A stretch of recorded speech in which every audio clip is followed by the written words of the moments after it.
एक समय की बात है, एक राज्य में एक प्रतापी राजा राज करता था।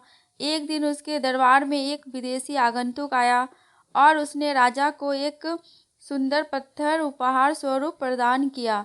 राजा वह पत्थर देख बहुत प्रसन्न हुआ।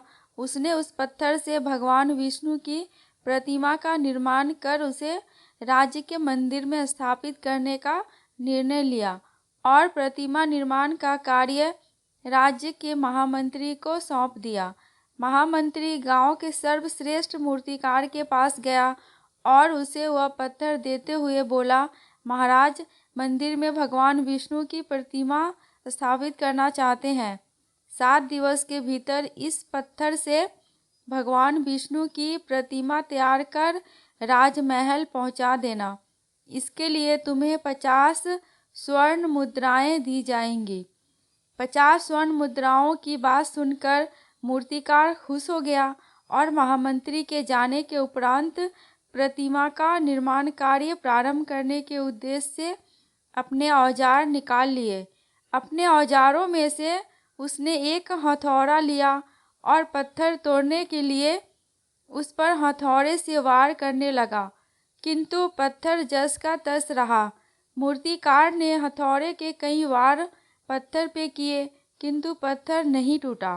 50 बार प्रयास करने के उपरांत मूर्तिकार ने अंतिम बार प्रयास करने के उद्देश्य से हथौड़ा उठाया, किंतु यह सोचकर हथौड़े पर प्रहार करने के पूर्व ही उसने हाथ खींच लिया कि जब 50 बार वार करने से पत्थर नहीं टूटा तो अब क्या टूटेगा।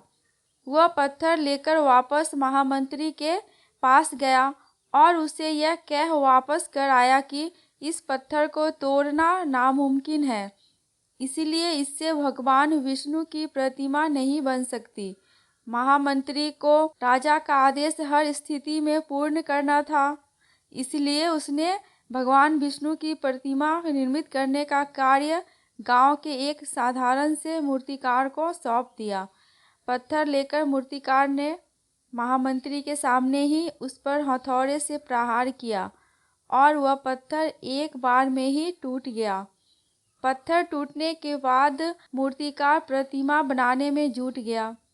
इधर महामंत्री सोचने लगा कि काश पहले मूर्तिकार ने एक अंतिम प्रयास और किया होता तो सफल हो गया होता और 50 स्वर्ण मुद्राओं का हकदार बनता। सीख फ्रेंड्स, हमें इस कहानी से यही सीख मिलती है कि यदि जीवन में सफलता प्राप्त करनी है तो बार बार असफल होने पर भी तब तक प्रयास करना नहीं छोड़ना चाहिए जब तक सफलता नहीं मिल जाती।